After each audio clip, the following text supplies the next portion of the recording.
사랑하는 여러분들과 함께 오늘부터 3일간 성자 하나님 곧 예수 그리스도에 대해서 우리가 함께 공부하는 시간을 가지려고 합니다.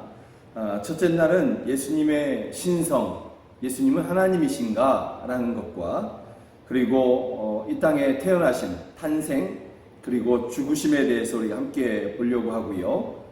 둘째 날에는 예수님의 부활과 승천에 대해서 또 함께 나누게 될 것입니다. 그리고 마지막 수요일 날 셋째 날에는 예수님의 지금 현재 중보적 사역, 지금 현재 예수님은 무엇을 하고 계시냐라는 것과 우리가 정말 소망하는 재림에 대해서 함께 나누어 보려고 하고 있습니다. 오늘은 그 첫 번째 시간으로 예수님의 신성, 곧 예수 그리스도는 하나님이신가 하는 주제에 대해서 보도록 하겠습니다. 예수님이 하나님이신가 라는 것을 우리가 볼 때에 우리가 주목해야 되는 것은, 그렇다면 예수님이 하나님의 속성들을 가지고 계시느냐 라는 것을 우리가 살펴보면 대단히 쉽게 하나의 결론에 이르게 될 것입니다. 하나님의 속성 중에서 우리가 기억하는 것들은 이런 것입니다. 하나님은 영원하시다. 그리고 하나님은 창조주이시다. 또 하나님은 능치 못할 일이 없으시다. 곧 전능하십니다 라는 것이죠. 물론 또 신학적인 용어로 무소부재하시다, 어디든지 계신다, 이런 이야기들도 우리가 들을 수 있겠지만, 그러나 오늘은 이 세 가지 측면에서만 우리가 살펴보려고 합니다. 예수님의 먼저 영원하신, 하나님의 영원하신 속성에 대해서 우리가 예수님이 그것을 가지고 계시냐라는 것을 먼저 보기를 원한다면, 예수님께서 계시록 1장 7절에서 이렇게 말씀하고 있죠. 나는 처음이요 나중이다. 이러한 예수님의 자기 선언이십니다. 이는 영원함을 이야기하시는 것입니다. 그리고 모든 것의 근원이시며 결과가 되신다. 이러한 말씀인 것이죠. 나는 처음에 만들어졌고 나중에 없어진다가 아니라 처음과 나중 그 자체이시다. 곧 영원이시다. 이렇게 말씀하고 있는 것입니다. 요한복음 8장 56절에서 예수님께서는 이렇게 말씀하셨어요. 너희 조상 아브라함은 나의 때 볼 것을 즐거워하다가 보고 기뻐하였느니라. 사람들이 예수 당신은 50도 되지 않았는데 어떻게 아브라함을 보고 아브라함이 또 당신을 봤냐? 그랬더니 예수님께서 8장 58절에서 다시 이렇게 주장하시죠. 예수께서 이르시되 진실로 진실로 너희에게 이르노니 아브라함이 나기 전부터 내가 있느니라. 여기서 아브라함이 나기 전부터 내가 있었다, 이 말씀은 아브라함보다 먼저 내가 태어났다 그런 뜻이 아니죠. 말씀 자체로 보면 아브라함이 나기 전부터 내가 있느니라. 예수님은 처음부터 계셨던 바로 그 하나님이 분명하시다라는 것이죠. 그래서 요한복음 1장 1절에서는 이렇게 증언하고 있습니다. 태초에 말씀이 계시니라. 이 말씀이 하나님과 함께 계셨으니 이 말씀은 곧 하나님이시니라. 영원하신 하나님과 함께 하셨다. 언제부터?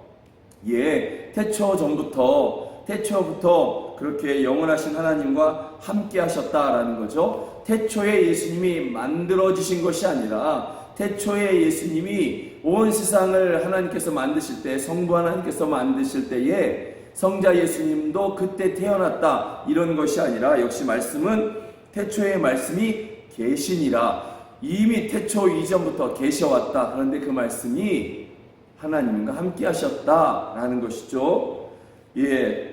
그런 면에서 이제 예수님은 아브라함 이전부터 계셨고 태초 이전부터 하나님과 함께, 영원하신 하나님과 함께 하셨습니다.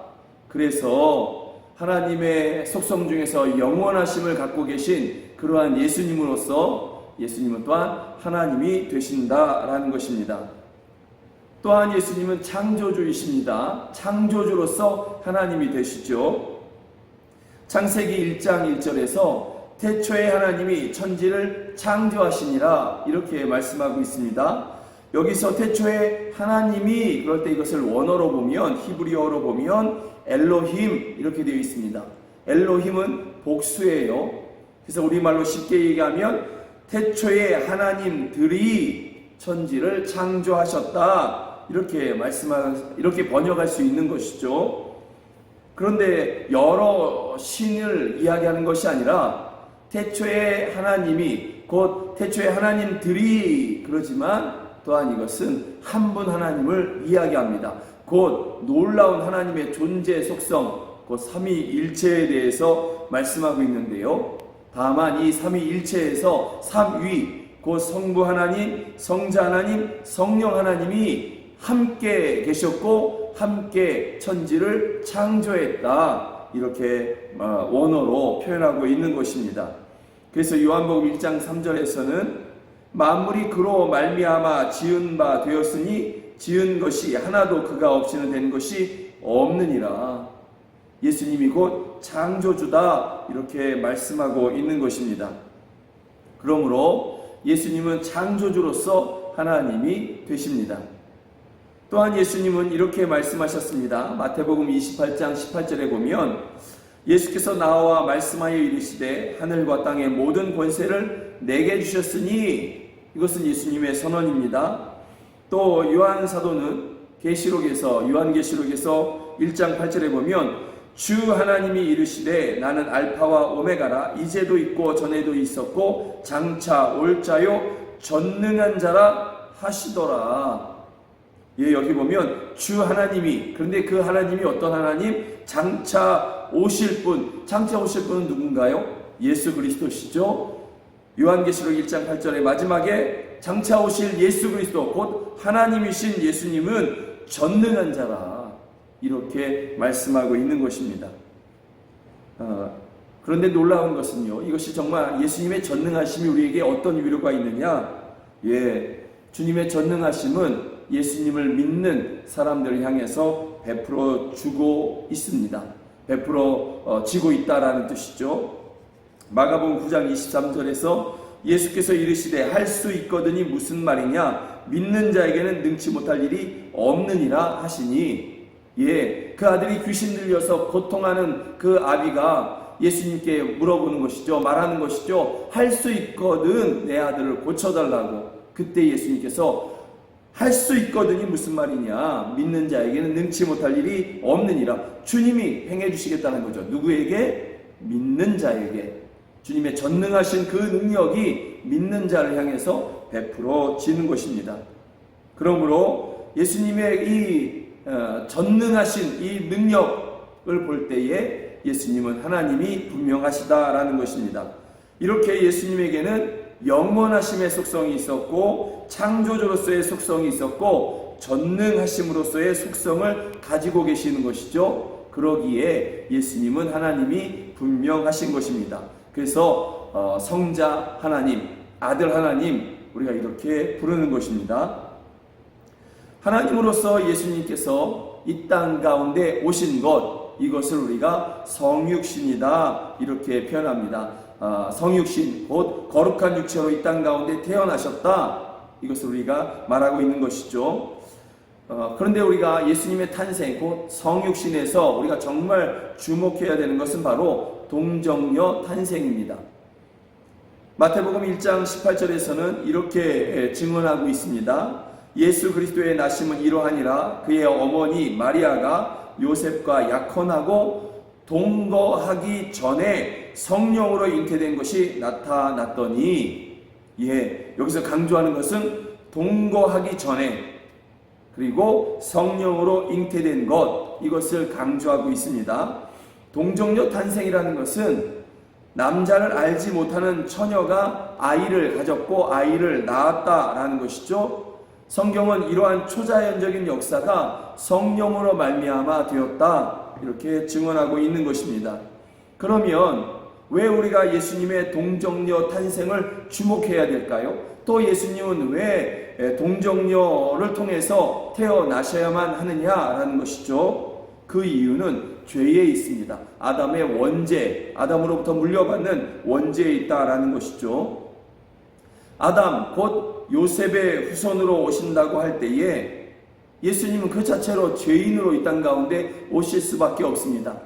아담 아래로 태어나는 모든 사람들은 다 죄인으로 이 땅에 태어나거든요. 그래서 로마서 3장 23절에 보면 의인은 모든 사람들이 죄를 범하였음에 하나님의 영광에 이르지 못하더니, 모든 사람이 죄인이었다, 죄를 범하였다, 하나님의 영광에 이르지 못하였다. 이것은 아담의 후손으로 태어나는 모든 사람들을 이야기하는 것입니다. 우리가 보기에 저 사람은 착해, 저 사람은 참 좋은 사람이야 한다 할지라도 그 사람은 아담의 후손입니다. 그래서 죄인으로 태어날 수밖에 없는 것이죠. 그런데 만약에 예수님께서 요셉의 아들로 태어났다, 요셉과 마리아의 어떤 부부관계 가운데서 태어나셨다, 그러면 예수님도 아담의 후손이 되겠죠. 그러면 예수님도 죄인으로 태어나실 수밖에 없고, 죄인이 어떻게 또 다른 사람들의, 또 모든 사람들, 모든 인류의 죄를 사할 수가 있겠습니까? 대신 지고 갈 수가 있겠습니까? 그렇기 때문에 예수님은 아담의 후손, 요셉의 후손이 아니라 성령으로 잉태되어 나셔야 하는 것입니다. 죄 없이 아담의 그 죄를 물려받지 않으시고 죄 없이 인간으로 태어나시기 위해서 동정녀 탄생으로 오셨다라는 것이죠. 그래서 히브리서에서 이것을 이렇게 증거하고 있지 않습니까? 우리에게 있는 대제사장은 우리의 연약함을 동정하지 못하실 리가 아니요 모든 일에 우리와 똑같이 시험을 받으신 이로되 죄는 없으시니라. 죄는 없으시나 완전한 인간으로 오셨다, 그 뜻인 것입니다. 완전한 인간이지만 아담의 후손이 아니기 때문에 죄는 없으시다. 그러기 때문에 저와 여러분 그리고 모든 사람들의 죄를 대신 담당하실 수 있었다라고 말씀하고 있는 것입니다. 우리가 또 하나 예수님의 탄생 중에서 동정녀 탄생을 주목했다면 우리는 또 하나를 주목해야 돼요. 그것은 무엇이냐면 완전한 인간으로 오셨다라는 것입니다. 죄는 없으신 완전한 인간으로 오셨다는 것에 대해서 우리가 주목해야 되는 것이죠. 인간처럼 보였다가 아니라 인간이셨다라는 것입니다. 예수님께서는 이 사복음서 가운데 제자들과 함께 공생애를 해가는 그러한 모습 가운데 또 누가복음에는 예수님의 어린 시절을 기록하고 있는데 똑같이 일반적인 저와 여러분의 성장 과정을 거쳐서 그렇게 청년으로 자라셨고, 그렇게 청년 때에 예수님께서는 공생애 곧 모든 사람들을 위한 그러한 대속의 길을 걷기 위해서 사역을 시작하셨는데, 그때 보면 예수님은 배고프셔 하셨고요, 예수님은 피곤해 하셨습니다. 예수님은 또한 눈물을 흘리시면서 슬픔을 표현하시기도 하셨습니다. 인간의 모습이지 않습니까? 완전한 인간의 모습인 것입니다. 그렇기 때문에 예수님이 완전한 인간으로 오셨기에 저와 여러분의 모든 죄가 실제적으로 십자가에서 대신 그 예수님께 전가될 수 있었던 것입니다.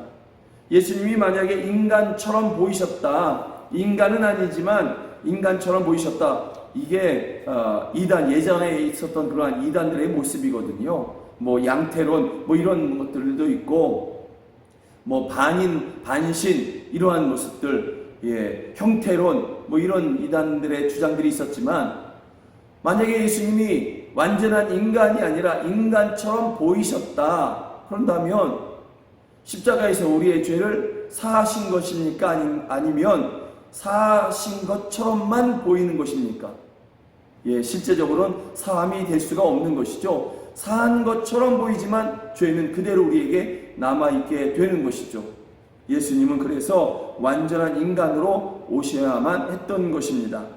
그리고 이 모든 탄생은 이미 선지자들을 통해서 예언되었지요. 특별히 이사야 선지자는 7장 14절에서 그러므로 주께서 친히 징조를 너희에게 주실 것이라. 보라, 처녀가 잉태하여 아들을 낳을 것이요 그의 이름을 임마누엘이라 하리라. 예수님의 성육신 곧 동정녀 탄생은 인간의 대속을 위한 완전한 준비인 것입니다. 또 예수님이 이 땅에 완전한 인간으로 오신 것이 또한 완전한 대속을 위해서 이 땅 가운데 오신 것입니다. 하나님이신 예수님이 완전한 인간으로 오셨습니다. 그리고 십자가에서 죽으십니다. 마지막으로 우리가 예수님의 죽음, 곧 십자가의 죽음을 보기를 원합니다. 이사야 선지자는 또 이렇게 증언합니다. 그가 살아있는 자들의 땅에서 끊어짐은 마땅히 형벌받을 내 백성의 허물 때문이라. 저와 여러분들의 허물, 그 죄 때문에 예수님께서 이 땅에서 끊어지고 형벌을 받을 수밖에 없다. 이렇게 성경은 말씀하고 있는 것입니다. 예수님의 죽음은 단순히 예수님 혼자의 죽음이 아니라 불순종과 거역의 죄를 지은 사람들, 저와 여러분을 포함하는 것입니다. 이러한 모든 사람들이 지은 죄를 대속하기 위해서 대신 그 십자가에서 죽으시는 것입니다.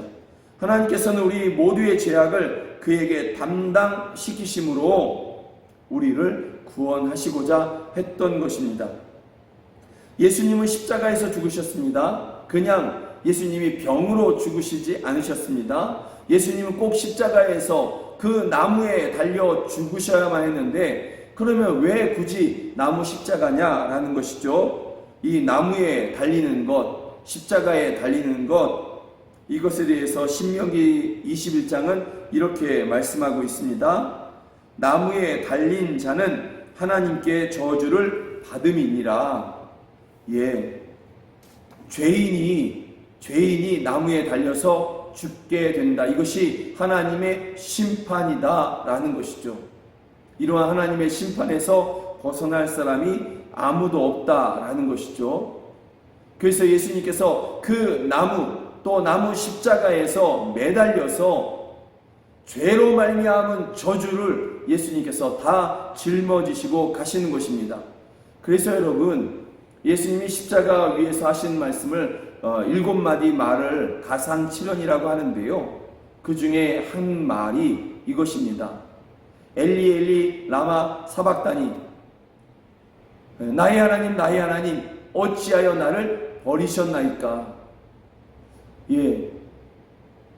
그 십자가 위에서, 그 나무 위에서 매달려서 죽으시기에 하나님의 완전한 버려지심까지도 예수님께서는 감당하신 것입니다. 왜? 저와 여러분들을 사하시기 위해서. 이것이 예수님의 죽음입니다. 또 예수님의 죽음은 완전한 죽음이십니다. 죽은 것처럼 보이신 것이 아니죠. 무덤에서 3일 동안 계셨다. 이것은 예수님의 완전한 죽음을 증거하고 있고요.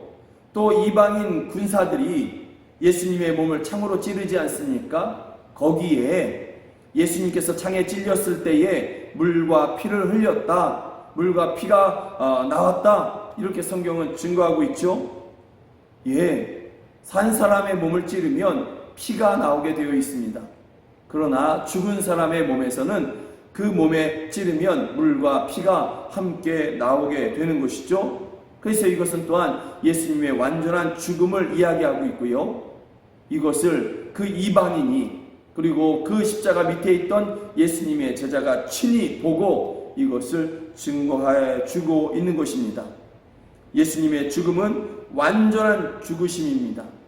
그래서 저와 여러분들이 죄에 대해서도요, 예수님을 믿는 그 믿음을 가질 때, 예수님을 믿을 때에 죄에 대해서 완전히 죽은 것입니다. 죄는 더 이상 우리를 고발할 수가 없는 것입니다. 왜냐하면 예수님께서 십자가에서 완전히 죽으셨기 때문에, 죽은 것처럼 보인 것이 아니라 완전히 죽으셨기 때문에 죄는 저와 여러분들을 고발할 수 없습니다. 사단이 죄로 말미암아 저와 여러분들을 책잡을 수가 없는 것입니다. 그리고 예수님의 그 십자가에서 완전한 죽음을 통해서 우리의 죄를 사하신 것을 믿을 때 우리가 때때로 실수하고 또 죄를 짓기도 하지 않습니까?